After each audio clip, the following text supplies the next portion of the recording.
Hello everyone, আসসালামু আলাইকুম। আজকে আমি কিভাবে বট ভুনা করি আপনারা দেখতে থাকুন, আমার সাথে থাকুন।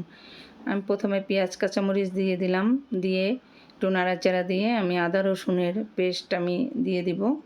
আদা রসুন বাটা দিয়ে দিলাম, একটু নাড়াচাড়া দিয়ে আমি জিরা গরম মশলা বাটা দিয়ে দিলাম। গরম মশলা বাটা দিয়ে একটু নাড়াচাড়া দিয়ে দিলাম। আমি বটটা ভালোভাবে ধুয়ে কুটে আমি হলুদ লবণ আদা রসুন বাটা দিয়ে আমি সিদ্ধ করে নিয়েছি। এবার আমি হলুদের গুঁড়া মরিচের গুঁড়া ধনিয়া জিরার গুঁড়া একসাথে দিয়ে আমি ভালোভাবে একটু মশলাটা কষিয়ে নিয়ে আমি এই যে বটগুলো দিয়ে দিলাম। আগে থেকে আমি মশলা দিয়ে বটগুলো সিদ্ধ করে নিয়েছি। এবার আমি ঢেকে ঢেকে আমি রান্না করে নিচ্ছি।